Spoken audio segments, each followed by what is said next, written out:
じゃあ、テクニカルとマンツ。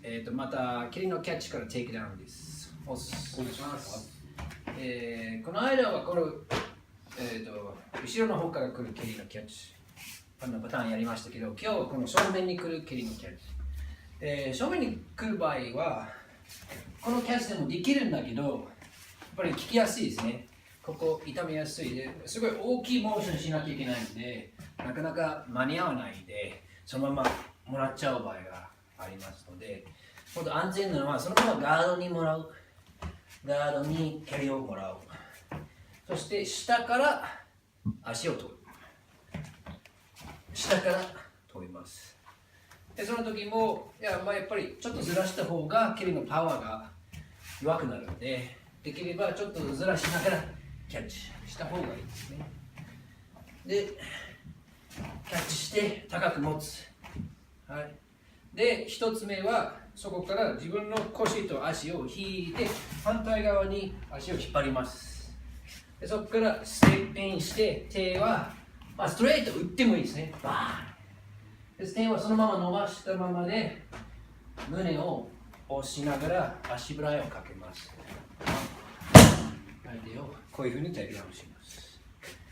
で、そこからこの足を引いて2本目に前に来て効果を取れます。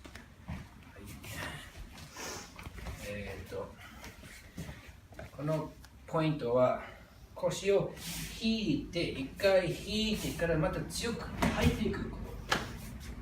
引いたままでかけようとすると弱い足払いになるので、相手がすごい体重全部軸足に乗ってるのでなかなか倒れない。だからキャッチしてから引いて中にぶつかって入る。ぶつかって入ると相手がこういう風になりますね。ちょっとこういう風に牽する。そうすれば柔らかくなる。今俺優しくやってるあんまりバカーン。だから実際やるときはもう思いっきりぶつかってバーンってやれば相手がもう思いっきり倒れます。で、このハサミのアクション、この腕で押しながら足払いをかける。こういうアクションも大事ですね。で、足を蹴る場所なんだけど、ごめんなさい、お願いします。こう高いところ蹴るとあんまり良くない。できるだけ格闘に近い、この下の方、で自分のすねと、なんていう、足の甲のここで引っかかるように、思いっきりローキック、バーン蹴る。ローキックみたいに。それを体でぶつかりながらかけるですね。ぶつかりながら、こういう風になりますね。これは散々の試合でよく見るパターン、テイクダウンですね。今度はキャッチして、このブロックした手で上からこういう風に巻く。両手で相手の足をしっかり持ってる。で、そこからこの肩で相手の膝の内側をぶつけて向こうに回す。後ろの足を回しながら斜め下に落とす。キャッチして、上の手でこういうふうに持ちます。で、肩で斜め下にぶつかりながら後ろの足を回す。こういう形。そうするとこの膝の横にすごいプレッシャーがかけるので、気をつけてください。これやるときは練習では優しくやってください。あんまり重くいガーってやると膝が壊れます。優しくやって、キャッチ。で、横に。で、また同じポジションになるんで、引っ張って2本目まで行って、こうか。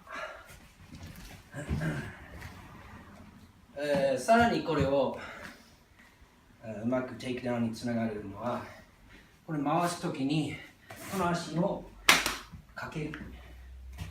なんていう、大内刈りみたいな感じで、体落としみたいな感じね。そうキャッチして、回りながら、で、回って、なるべくここから入れないようにね、結局ガードになってしまう場合がある。ニーカットでこっちに回ることもできるんだけど、多分こういう風に倒れたらこれ外に回った方が安全ですね。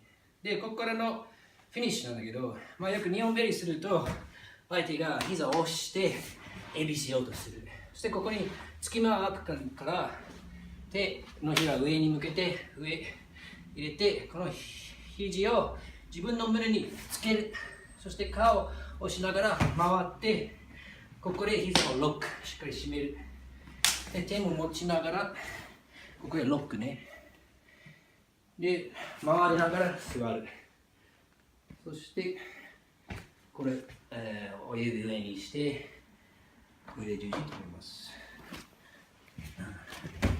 いいですよ。日本のベリーのところからやりましょう。日本のベリーで押してくるから、ここ相手で持って回って